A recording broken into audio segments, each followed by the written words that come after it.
Thank you for joining. We will begin soon.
Thank you for joining us. Please enjoy the event.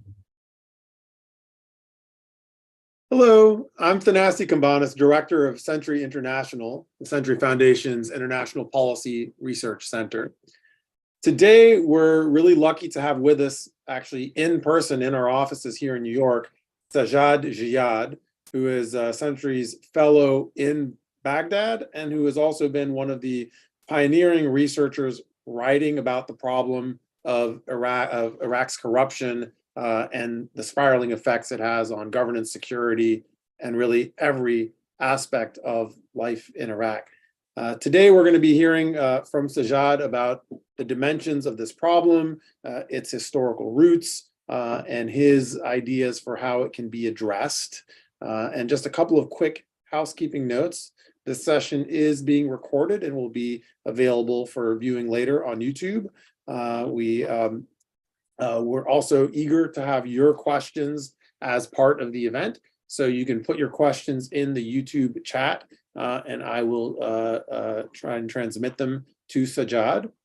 So without further ado, I just want to launch right into this, Sajad. We are this month, 20 years since the US-led invasion of Iraq and the imposition of the governing system that has controlled the country for most of the last 20 years. And you've written extensively about the taxonomy and how corruption works. start off by telling us how, what is the nature of the corruption crisis in Iraq, and why is it so important? Thank you, Thanasi, and thank you to everyone who is joining us today. I'm sure everybody's well aware of the fact that corruption is probably the biggest problem facing Iraq at this moment in time, and it has been for quite a while. Part of the problem is that corruption is deeply entrenched within the political system.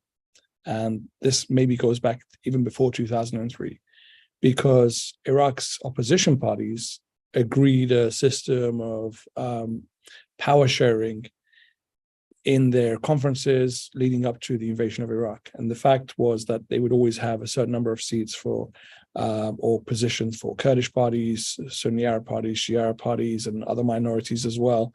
This system then was translated into what was called the Governing Council that the coalition provisional authority set up in 2003. And then later on, when Iraq's elections were held, the same sort of system kept hold. Now, Iraqis refer to it as muhasasa, which just means apportionment or a system of dividing up seats and positions in a power sharing formula. Initially, it was based on sectarian groupings, but with time, within those parties, there's been splits, and each side has tried to strengthen its position by using sort of a vertical integration model. Right at the bottom, civil service, entry-level jobs, how many are sponsored by this party and how many go to the other party? And then further up at the DG level or deputy minister level or at cabinet posts, but also outside government in the judiciary, how many judges belong to this party and how many investigative judges belong to X sect, for example. In the security forces, likewise, how many top lieutenants and generals and so on belong to whichever sect or party. So the fact is now you have the entire state basically divided up between the various parties. So number one, when there is collusion between the parties, it makes corruption so easy to occur because they all sort of agree on allowing corruption to happen. So whether it's through public procurement, whether through, for example, embezzlement or graft, where we had this whole issue of the heist of the century, which clearly shows the involvement of multiple aspects of the state. But also in terms of accountability, it's completely compromised because, the sides that are supposed to investigate corruption are sponsored by political parties.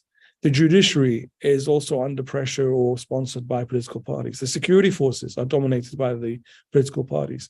And so it's really difficult to see how outside intervention is able to make any headway or progress in this.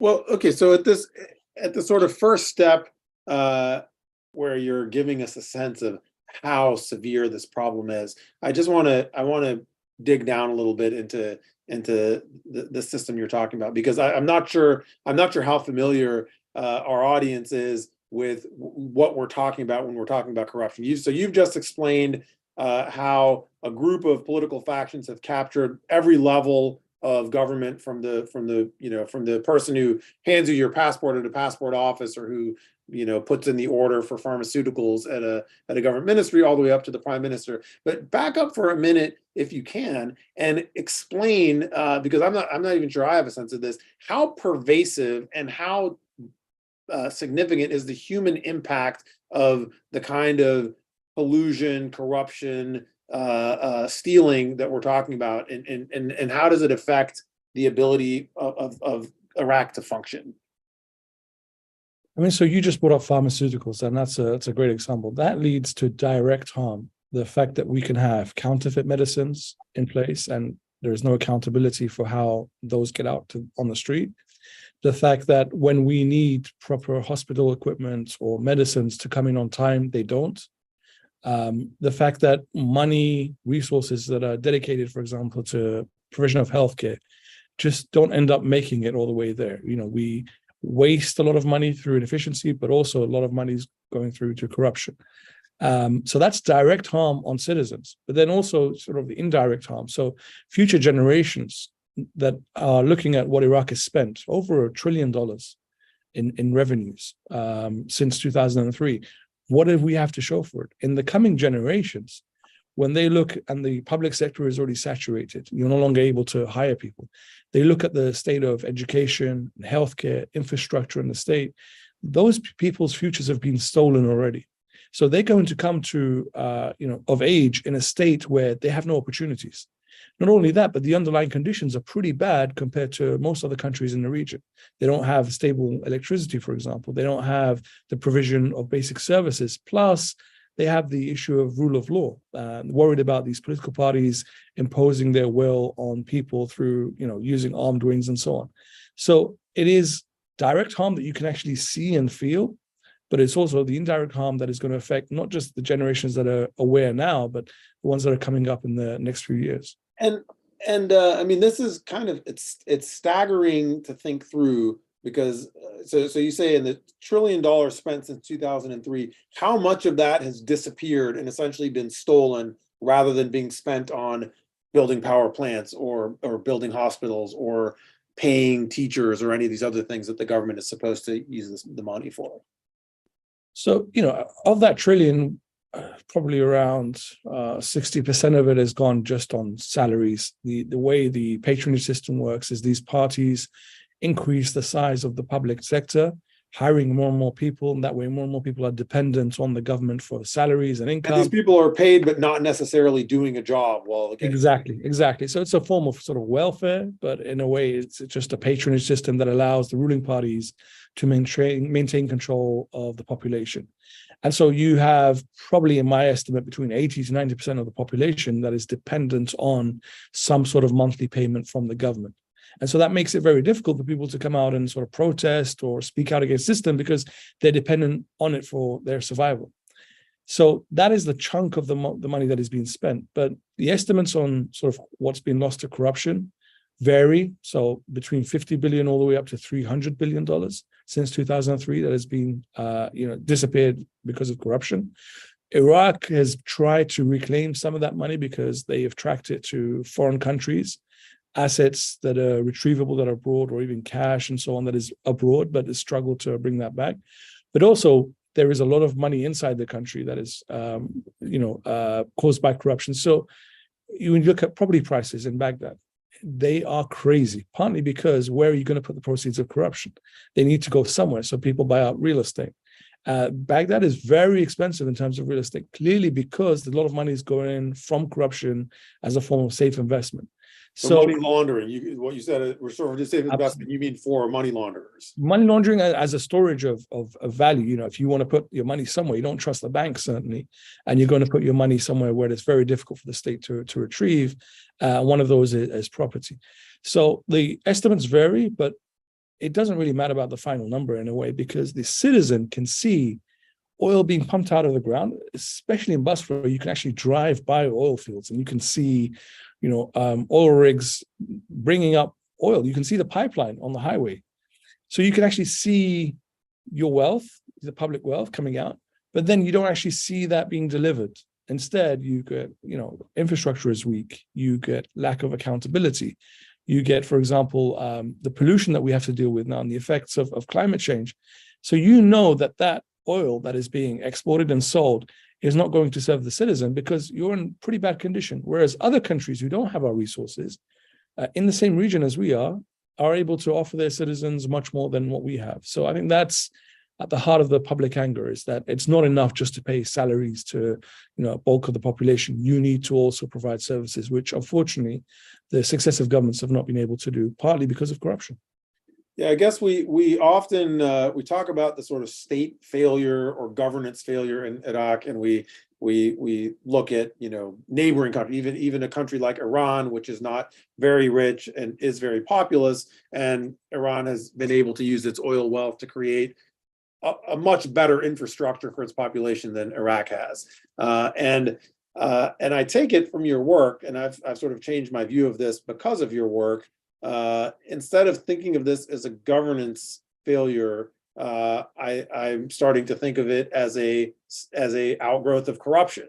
So if you had an effective person trying to build a power plant or improve the healthcare network or do any of the things that we'd like to see happen in Iraq, it wouldn't matter. They wouldn't be able to because they'd be embedded in a system where everyone from the top to the bottom is actually stealing maybe half of the national wealth in every single stream of money that's supposed to be going to provide a service. So we can't really think about governance failures until we figure out what to do about this kind of endemic corruption. Is that a fair way to look at this crisis for Iraq now? Certainly, exactly. It's not just about improving governance. It is about accountability and improving the rule of law application through the civil service, but also throughout the state. But I would say that the bulk or the majority of people in the civil service are not corrupt. It's just that there are enough of them who are powerful enough to maintain corruption. And so this is the problem. It's how do you encourage people to stop corruption, prevent it from happening, to whistleblow? How do you protect them when the people in charge have armed wings? They have control of large parts of the media, the security forces, influence over the judiciary. And so it makes standing up to them very difficult, which is why most people just sort of quietly go along with it and are aware, but are too afraid to speak out.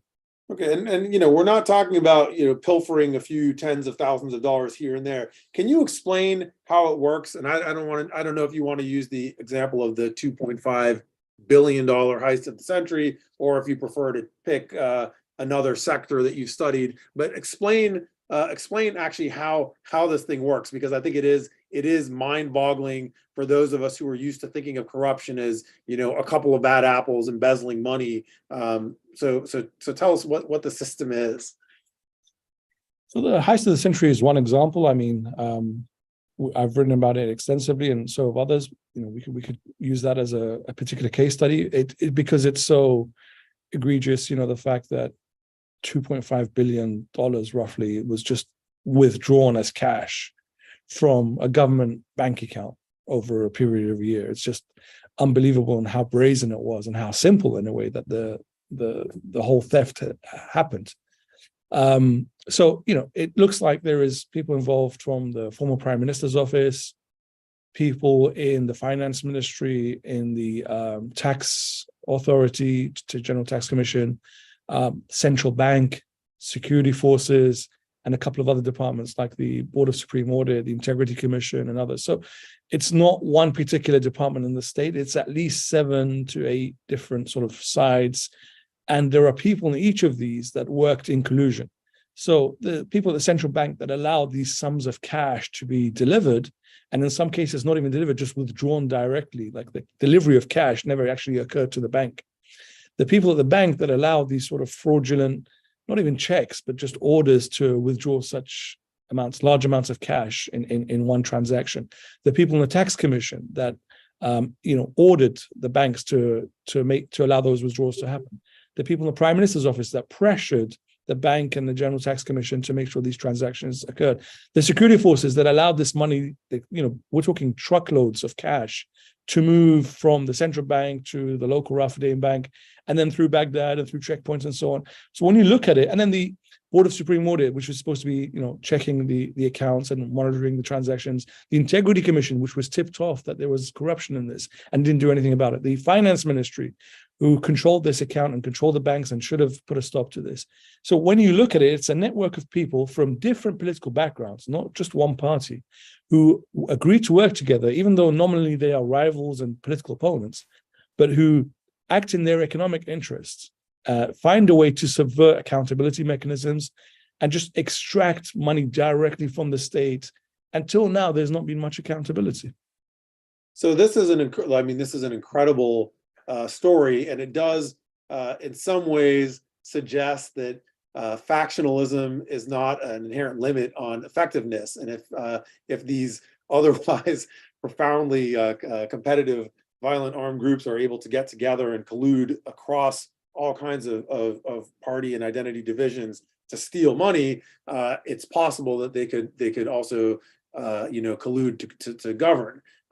So let's turn a little bit to the origins of this problem. And we did have a question from one of our audience members. Sorry if I'm pronouncing it wrong, but Aram Habib had asked, submitted a question about the roots of corruption in Saddam's time. And so I'd sort of expand on that a little bit and just ask you how, one, what are the origins of this kind of systemic thievery in pre-2003 Iraq? And then secondly, how have those historical corrupt practices changed or expanded or been made worse by the post 2003 order that the American occupation imposed on Iraq?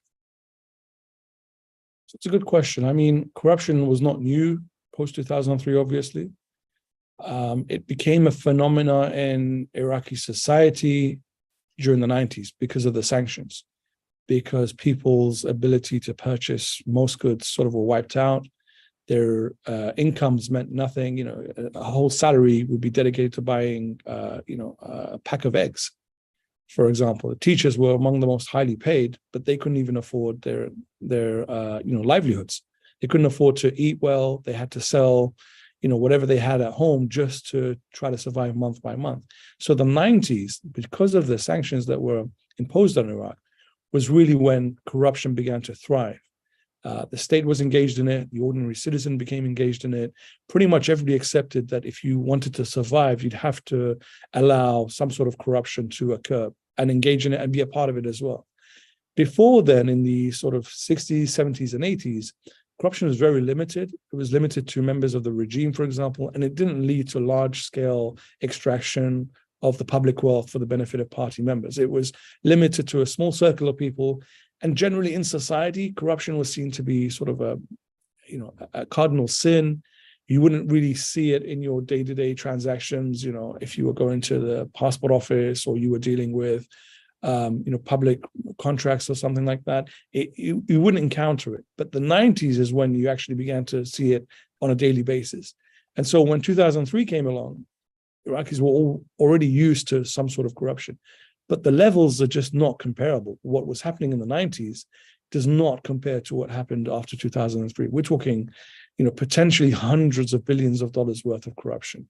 And I think the roots, even though we can trace them back to the 90s, the fact that it was not organized the way it has been post 2003. I mean, the heist of the century, if you want to really get into the details of it, how it was organized at the political level, at the state level, it's just mind-boggling. And it shows that this corruption is very systematic. The corruption is systemic. It's embedded within the system. And trying to counter it is already an extremely difficult thing to do, but also it means that you have to sort of restructure the state.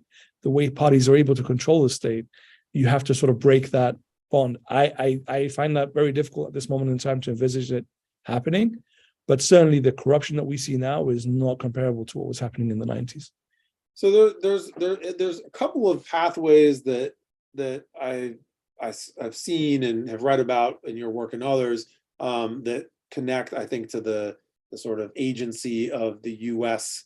in promoting the sort of new generation of corruption that really has reinvented the way people get wealth for themselves in present day Iraq. And what leaps to mind, I mean, you mentioned this at the beginning, the power sharing system that the US put in place, which was modeled on Lebanon's system, which has incidentally created epic levels of corruption and sort of sustained extraction and pillaging of public resources for private gain. So one, they put in place this power sharing system that really encouraged rival factions to avoid conflict, more or less by stealing together. And the other thing they did, and I'm wondering whether you think this was determinative in setting the course of the sort of last terrible 20 years in terms of corruption.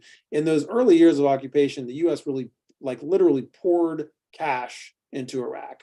And there were, on a very local level, there were these commanders' discretionary funds where low-level U.S. military officers would be almost required to spend huge amounts of cash without accounting for it. And so that sort of trained local business people and others, if they were smart, to sop up this money before someone else did. And it wasn't about like, building a road or building a building. It was about just getting the cash. And it seems like that continued at a policy level, arguably until last fall, when the US finally put in place for Iraq the same kind of controls on dollar flows to prevent money laundering that it imposes a matter of course on every other market in the world. So there was like a 19-year exemption for Iraq from like basic money laundering standards and sort of free access to US dollars for the market. So I realize that's as much a statement as a question, but what I'm trying to ask you is what is the sort of American agency and responsibility for creating these webs and mechanisms of corruption that you're studying and trying to resolve? So American agency goes up between 2003 all the way up to 2011. Absolutely. We can't deny the amount of corruption that occurred under America's watch. The reports by the Inspector General from the DOD say, I think the number is all the way up to 20 billion, potentially quite higher than that. And I don't know if you remember, but I remember seeing pallets of cash, shrink-wrapped dollars, arriving on US Air Force planes and being distributed to various government offices in 2003 onwards. So that definitely happened, and the US turned a blind eye. Some members in the civilian or military agencies benefited from the corruption, later went on to get jobs in corporations and so on. That is a fact, okay? That's not something that anybody can deny. But that is probably all the way up to 2011. What occurred after 2011, when the Americans withdrew, is that the Iraqi political elite decided to sort of increase the level of corruption, decided to maximize their gains while they were in control of the state. And so the numbers just changed. We began to sell more oil, export more oil after 2011. Last year, some months we were exporting around $10 billion worth of oil. And you can imagine a month, exactly, in 1 month, for a country like Iraq, that's a huge amount of money, and that's cash. A lot of it is sitting in New York, obviously, but the fact is the parties agreed to then increase their economic gains. So the level of corruption just becomes astronomical. It just goes up, multiple times compared to what it was before 2011. Where America's agency is post-2011 is sort of not pushing the Iraqis hard enough. And when people that they are close to or considered allies are engaging in corruption, the US keeps quiet about, turns a blind eye to. That's been a big problem. But also, allowing, for fear of causing Iraq to collapse, allowing the political elite to continue without sort of some pressure or punishment in a way. They knew, the US knows exactly how corruption operates in Iraq. It knows about money laundering. It knows about dollar flows. It knows about the political elite's connections to states like Iran, but also to Turkey and others. It knows, which is why it sanctions a lot of these individuals. It knows exactly what is going on, yet it doesn't seem to have done enough to prevent Iraqi political elite, the corrupt ones, from benefiting from the international financial system, moving money across borders, continue to access their wealth unhindered, not really pressuring the Iraqi political system, by making clear exactly who's doing what. So that would be sort of the agency that we look at post-2011, but certainly before 2011, I think it's well documented, the corruption that occurred under America's watch. Yeah, I mean, it's a well documented inconsistency where the U.S. is really good at naming and shaming massive corruption by its political rivals, and then not really making a big deal about equally brazen corruption conducted by its sponsees. And that's I think the heist of the century, and sort of Kadhimi's record is a really gross illustration of this, right? I don't have the impression that he was more corrupt, pound for pound than other Iraqi governments, but he certainly wasn't less corrupt, and he got a free pass from the US during his term in power. So, whereas if it were a Iran allied or militia allied prime minister, there would have been regular public pressure to say, like, look at these horrible things being done to the Iraqi people by their corrupt leadership when it was a friendly prime minister. That was sort of a, zip lips from the U.S. and people really notice that in Iraq and the region, and it really does, I think, hinder any kind of international policy that would otherwise be trying to discourage corruption. So, I mean, we're talking about 20 years after the US invasion, right? And I think that's what's probably most upsetting to the average Iraqi is they know exactly what's wrong with the system. They can see their corruption. They can see their lack of rule of law. They see these prime ministers come in and out, and the situation doesn't get any better. 1 minute they're sponsored by Iran, the next minute they're sponsored by the US. Doesn't really make much of a difference. And I think that's what's most upsetting is that the US could have made Iraq such a much better country, but it just sort of abandoned it in a way, allowed the Iraqi political elite just to do what they want. And then every now and then comes in to sort of lecture the Iraqi people about how you guys should do a better job. That's not enough. You broke it, you own it. You guys invaded in 2003. You needed to work harder to leave a system that works for the country. We're not saying pre-2003 the regime was good. Absolutely not. But once you decided to intervene, you can't sort of just withdraw halfway and say, well, it's too complicated. It's too messy. I don't want to get involved anymore. I just leave it to the Iraqis to decide. And hey, if they want to engage in corruption, if they want to kill each other, that's their choice. That's their agency. We don't have any more role in this. And that's somehow how it feels like the US could have done more. It doesn't need to spend more. They just could have done more to ensure that there was better governance in place while they were still here. And even after they left, to try to pressure the governments to be better for their citizens. But it just feels like the US has not been attentive enough, has not really tried to make the situation better for the average Iraqi. I'd like to remind our audience that you can share questions, just submit them in the YouTube chat, and I will take them to bring them to Sajad. So Sajad, in a minute, I want to get away from America because it isn't always about America, and I want to keep Iraq and Iraqis at the center of this conversation, but I also want to keep guilt and responsibility where guilt and responsibility justly lies. Can you explain a little bit about what happened this November, December with or was it January with the change in the dollar?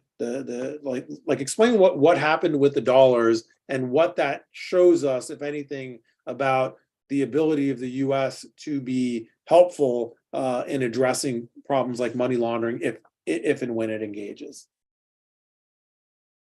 So Iraq sells oil. That's 95% of government revenues from oil exports. And when Iraq sells oil, the income it gets is deposited in government bank accounts held in the Federal Reserve in New York.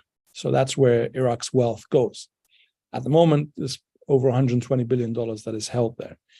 And the Iraqi government, the central bank, the finance ministry, transfer dollars to Baghdad and then convert some of those to Iraqi dinar, and pay salaries and whatever bills they need to pay in Iraq.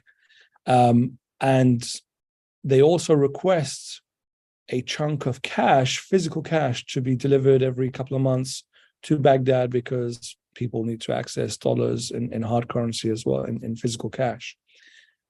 Previously, as you said, the restrictions on the movement of dollars on Iraq were fairly relaxed because Iraq is still paper-based, outdated mechanisms. We don't have, sort of the financial controls in our banks that other countries do.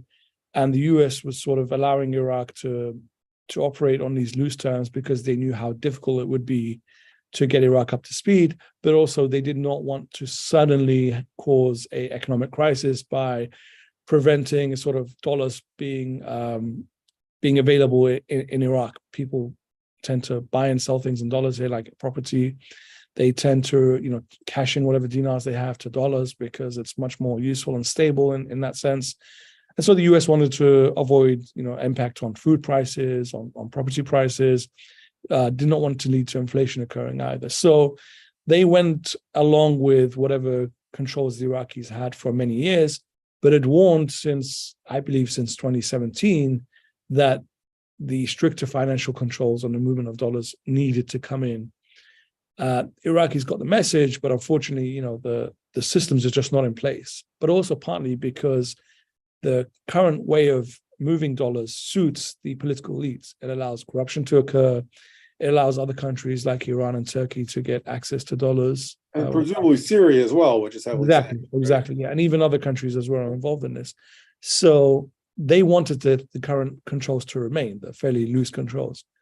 Under the previous government, Kadami's administration, the Americans were sort of much more forceful in saying, hey, these controls need to come in sooner rather than later. We need to know where these dollars are going before the dollars actually arrive in Baghdad, not after the dollars arrive in Baghdad, whether the physical or the electronic. And because Kadami was allied closely with the US, they sort of gave him a free pass, the administration some time. But as soon as the Sudani government came to power, end of October, the Americans notified them that the new controls, the new auditing systems, electronic, no longer paper-based, pre-transaction, you have to tell us exactly where these dollars are going to go before any are released for every single transaction.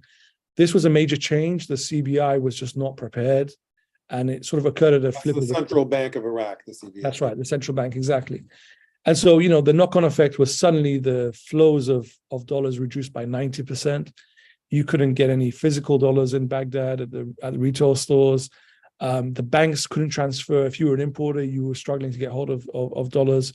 And so the rate with the dinar just went up like 35, 40%. The exchange rate dropped. Obviously led to an impact on food prices. There was a bit of a panic on the streets. The current Prime Minister Sudani, is aware of the Americans' concerns and where it's linked to corruption and also the dollar outflows to countries like Iran and others. And so has generally tried to work with the US administration in terms of getting Iraq's financial accounting standards up to scratch. Still not there, probably will take until the end of the year before the situation stabilizes. But there's two takeaways. One, that this was essentially a political decision. The American administration decided to put some pressure on Sudani's government and a message to the Iranians, if we want to say, hey, you no longer get the treatment and the sort of fairly relaxed way of doing things that we had under previous administrations. And the second thing is that probably the US is serving notice that they want to help Iraq improve on the issues of corruption. And Sudani might be in a place to do this. And so that's why they're applying these harsher standards. It affects Sudani's popularity, the stability of his government, certainly, but it also maybe the short-term pain maybe leads to sort of longer-term gains. Wait and see. But I think this current government is aware that the US is no longer going to allow the previous situation to prevail. And so, in thinking this through, it's unfortunate that this change was imposed in a way that hurts regular Iraqi, the regular Iraqi population. On the other hand, if no one was going to change the way things were done until these rules were changed, right? I mean, the notice was given more than a decade ago. Here are the processes, right? Yeah, and it's astonishing that you're telling me 90% of the dollars that were sent were basically going on to undocumented use, right? So and presumably all of this isn't Iran, Syrian militias. Some of it might just be sort of regular, black market, but harmless use. But nonetheless, all the legitimate use of this money should be able to be documented, right? I mean, this isn't financial rocket science. Yeah, correct. I mean, I don't think the Iraqis are saying that this step by the US is wrong. I think they accept that this is the modern financial control standards, and that the Iraqis have to comply if they want to continue to use dollars. But corruption finds a way around. Now there's these controls in place. Doesn't mean suddenly that the corrupt parties are no longer using dollars and no longer able to benefit. They find other ways. So I don't want to get into the details too much, but for example, one of the restrictions, one of the relaxations is if you are a traveler and you're leaving Iraq and you need to access dollars, you can come into various stores or the banks and buy at sort of the official government rate rather than the retail rate. There's a sort of a difference of 20%. And so you have chunks of people whose tickets are being paid for because the groups behind them want them to go and buy these dollars at preferential rates. So, if people want to engage in corruption, there's still ways to do it. These financial controls are not going to stop it completely. They may make it more difficult, but the corrupt groups are creative. They find ways around these restrictions. But unfortunately, the accountability is not there. So we need our Integrity Commission, we need our judiciary to also be creative, to also be quick in terms of stamping out how this corruption operates when it creates new pathways. It's just not there, partly because, as I said, it's politically compromised. So that's a great segue to the next section of our conversation, which is your thoughts on ways forward, plausible remedies, plausible solutions. Like, you've sketched out this really distressing map, this web of horrible malpractice that harms people. So what can be done? What do you see as possible? First, second steps to address this? So, domestically, the biggest thing, the elephant in the room, is political will. If there's no political will, we're really going to struggle to reform our systems and get away from corruption. So at the moment, the political will is not there. I don't know if we'll ever get there, but I don't see the political elite suddenly deciding to be less corrupt and improve their governance. So that's a huge factor. Beyond that, we need public pressure. We need people to force, in a way, the politicians to enact reforms. We need better legislation. We need less political control of independent commissions like our Integrity Commission, less influence over the judiciary. We need brave parliamentarians who are going to start holding government agencies to account. We need people to show up to elections and vote so that we can, get the current political elite out through the ballot box and maybe a new generation of politicians who are less corrupt than the previous ones.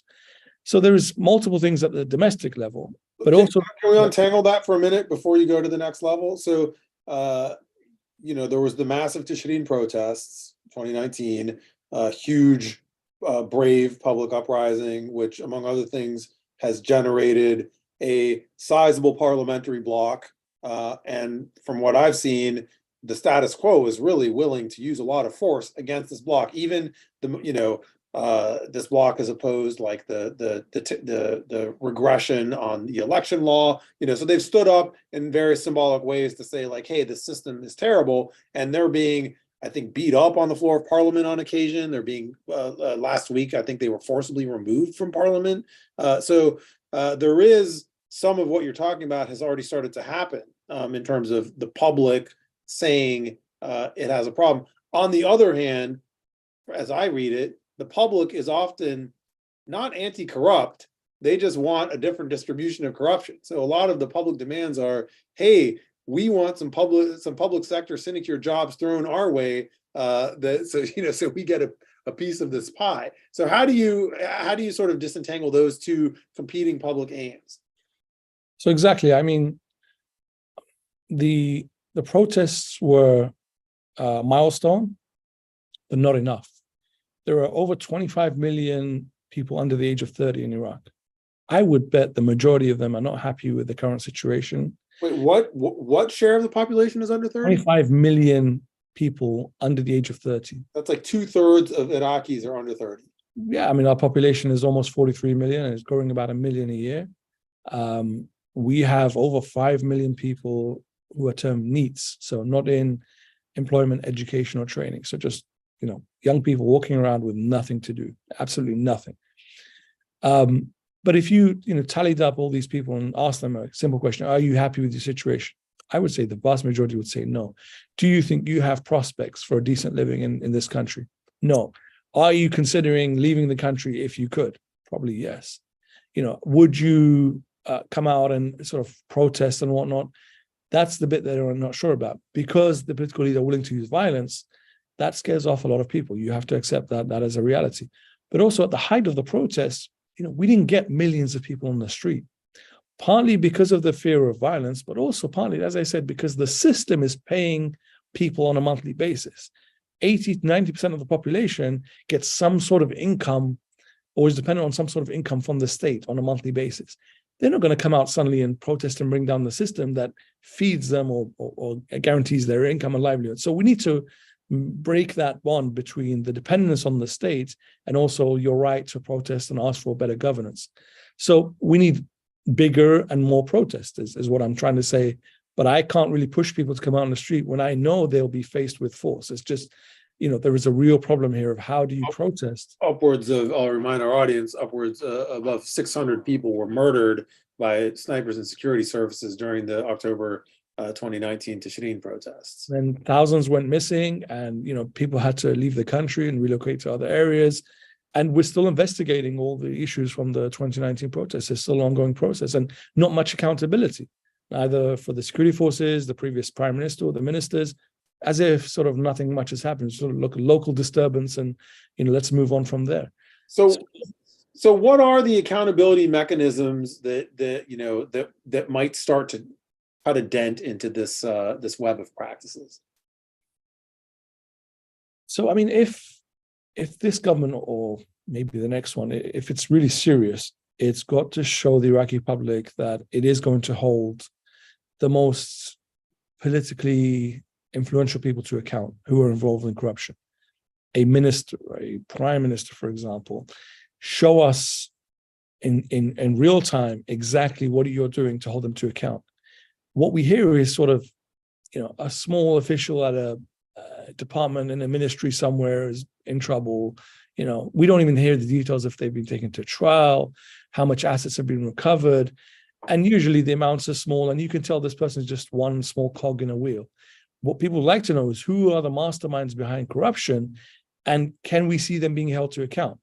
We don't see that. It just doesn't happen. We never hear of anybody who significantly was involved in orchestrating corruption as being held to account. So we've got to win public trust. Otherwise, they will always believe that the system is just protecting itself.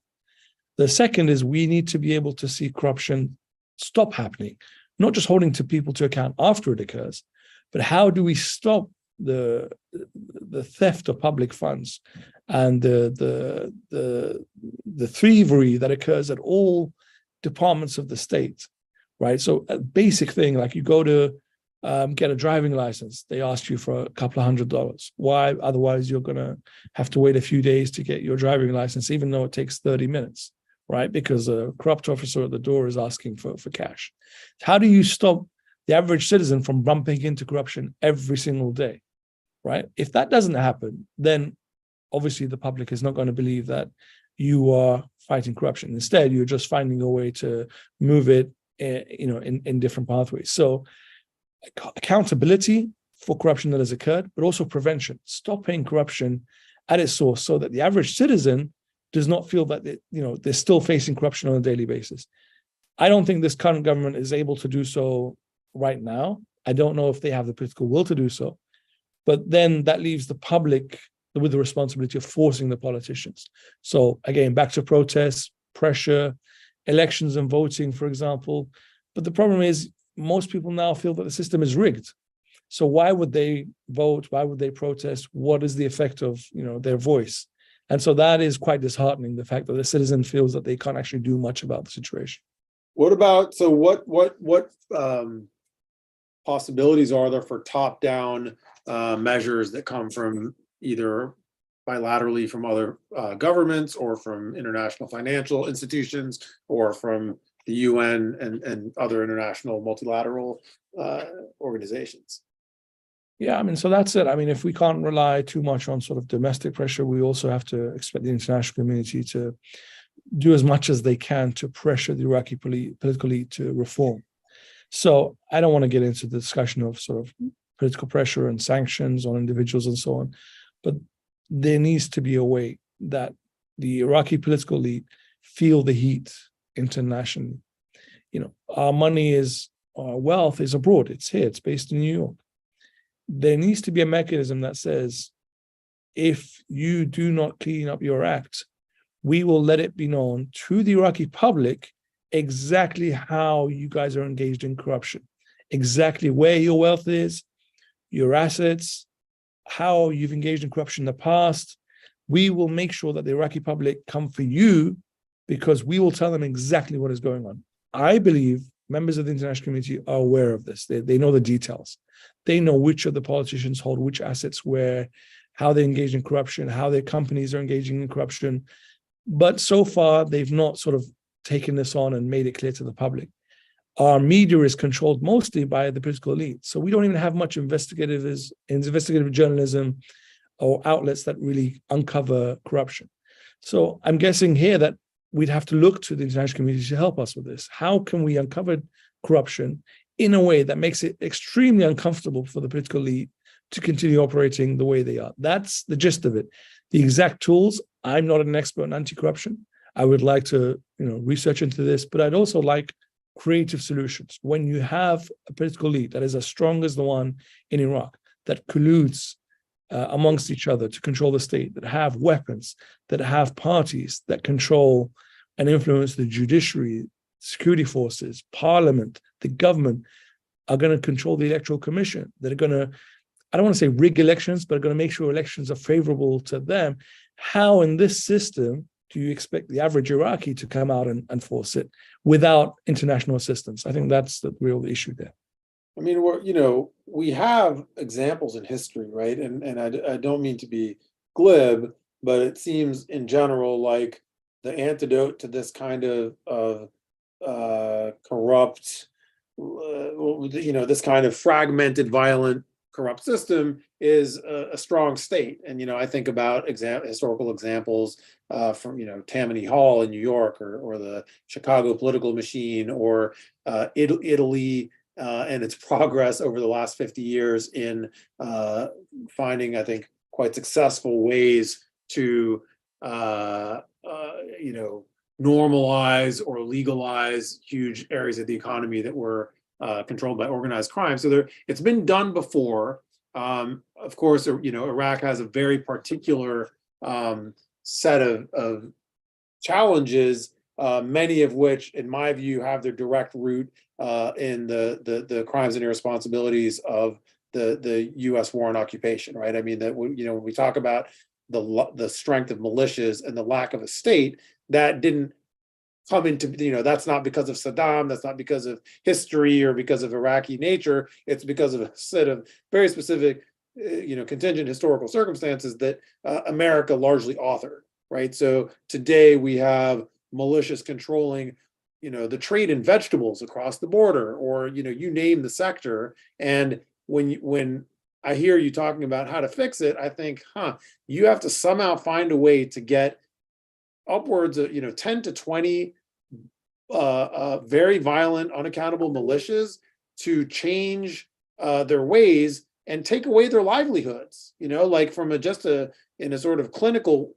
way, these groups now make a huge amount of money on all these different economic sectors. So in what universe are they going to voluntarily say, oh, sure, like, let me hand this over to a government or to, someone else, when this is literally hundreds of millions of dollars they make off of all these different, corrupt trades. But that's a long way of getting to my question, which is, and one of our audience members actually submitted a related question about this, asking about, this was Tyler Dritt asking about sort of what we learned from looking at the United States's problematic trajectory. And I would say this, or I'd ask this: what have you learned, if anything, from looking on a spectrum at other states and societies that face challenges to governance and face endemic corruption, and have managed to essentially find more effective ways to still deliver services, basically steal less and govern more in an environment of fragmentation and corruption? Good question. I mean, again, I would probably say the biggest factor is political will. So you brought up Italy. It was public pressure and political will that led to changes through the 80s and the 90s. The level of violence the mafia used in Italy led to a public backlash. And that forced the politicians then to, in the American expression, grow some balls and become emboldened and push back against organized corruption. It was violent. Judges were killed and assassinated. a lot of bombings that occurred in the 90s. But with time, Italy was able to reduce the amount of corruption that was stealing from people's wealth. Other countries, maybe, I don't know if Singapore is an applicable example, other economies that have developed well, generally, the political will has been there. I haven't seen a clear example when the political will hasn't been there and you've managed to force reform. So, the Republic of Georgia, for example, there was a revolution. A president came along with popular mandates, using the public backing to change the system, reform the system. It led to reduction in corruption in Georgia. What I haven't seen is where the political elite remain in power, they don't have the political will to reform, and then magically you get a reduction in corruption. I haven't seen a good example of that. I'm not aware of a good example of that. So that's probably the biggest thing is, as you said, right now, there's no incentive for political elite to change. We need to change that so that there is an incentive for them, so that their survival depends on reform, so that if they don't reform, it will lead to their it will lead to their prosecution, death, being chased out of power, loss of livelihoods, whatever it is. Those disincentives are not there. At the moment, the only incentive is just to keep doing what you're doing, the status quo, which has been my biggest problem. I just don't see enough forces moving us away from the status quo. Everything is moving us to keeping the status quo for the next 5 to 10 years, and that's a big problem. Yeah, and then we look at, it's a dispiriting example to look at, for example, the trajectory of Lebanon, which has a similar power sharing arrangement, which has been, in the last 3 years, that country has collapsed entirely, and people can't eat meat, people can't get simple medicines. Life is unlivable, and the political elite and the system, the parties in power, it hasn't threatened their position at all, and that I think suggests one possible path forward for Iraq. I hope that's not where it goes, but I think that is one option, and the other option is the emergence of some kind of more centralized political power, because your current status quo is, it's impossible to have reform in the context of the current status quo when you have let's say 10 or more factions sharing power. It's too diffuse. Everyone has an interest in keeping the status quo.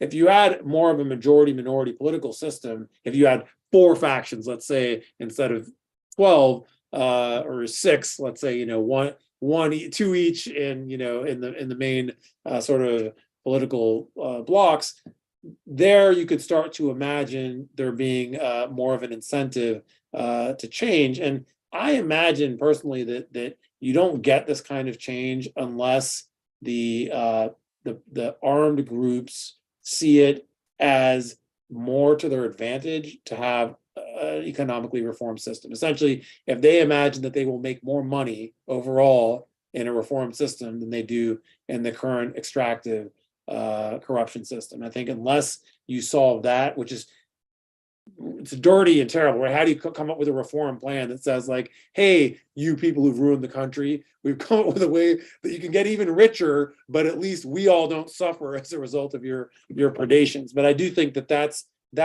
where the answer lies, in some kind of reform like that. Possibly. I don't know. I'm not aware of many ideas from inside Iraq on how to move in that direction.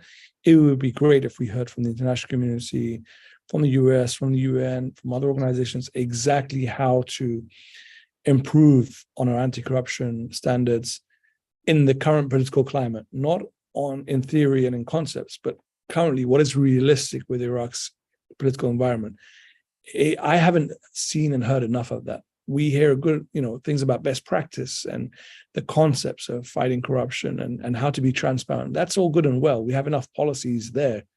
But in terms of actionable recommendations, things that you can do with the current status of political parties and their armed groups that support them, I'm not aware of many real practical examples that we can use today. And I would love to hear from other countries and international agencies exactly how to do that.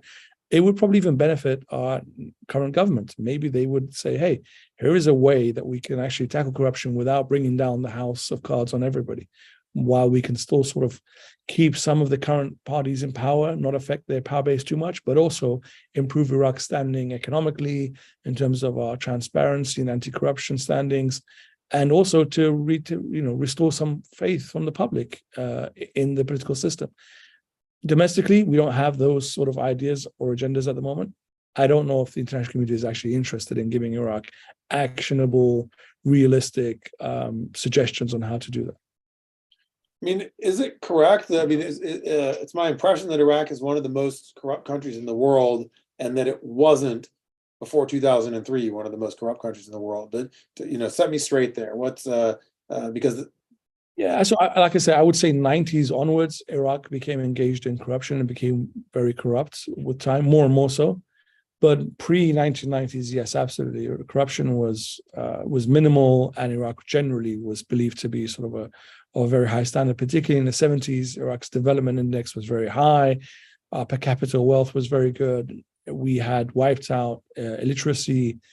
Governance was actually quite good, right? Despite the regime becoming a bit more and more autocratic and violent in the 70s, but nonetheless, Iraq's standing economically, politically was actually quite good. But the situation changed in the 90s and obviously accelerated all the way from 2003. Yeah, I mean, I would say, 20 years since the U.S. invasion, I would say this is a problem that we can, if not lay at the U.S.'s door, say, hey, the U.S. turned Iraq from a country that was, or helped turn Iraq from a country that was well run and wealthy into, a global leader in corruption. And it's something that we should feel a lot of responsibility for helping resolve, especially because this is not a problem that requires spending American money, right? It isn't, hey, U.S., go and spend money helping Iraq fight corruption. It is spend attention, right? Spend attention and policy resources helping address this in the way that occurred over the last couple of months with finally tightening these dollar auction loopholes. And I do think that's an important point to make, especially while people have this sort of 20-year anniversary in mind, to say like, hey, it's great to talk about the WMD. It's great to talk about, the war crimes at Abu Ghraib and, atonement and accountability. But like, hey, if you feel bad about that, here's something you can do that, that's going to be good for Iraqis and good for the Iraqi system, and in which, know-how, ingenuity, and policy bandwidth can really make a difference. Yeah, I mean, I don't want to put it in this negative framing, but if we don't do something for Iraq and if we don't get Iraq to reform, Iraq will collapse. And as we saw in 2014, what happens in Iraq does not stay in Iraq. It affects the rest of the region, potentially the rest of the world. You can imagine millions of young people, migration, terrorism, but also, other impacts on countries within the region, but also further away. So I'm sorry to put it in that sort of negative framing, but Iraq's collapse will affect many other countries in the world. It will not be contained to Iraq. So therefore, we should help Iraq and pay attention to Iraq, purely because we don't want the negative outcomes if the worst happens. Well, Sajad, I'm so glad to have you with us here in New York. It's funny to do this event. We're about 20 feet apart in the same office, but it's great to have you here in person and for you to share with our audience these great insights about the crisis and corruption. This event will be available on tcf.org for watching and sharing afterwards. And I'd like to give a special thanks to the staff at the Century Foundation that helped put this event together, and to Sajad Jiyad, our Baghdad-based fellow at Century International, for making the trip to New York and for sharing all his insights with us today. Thank you.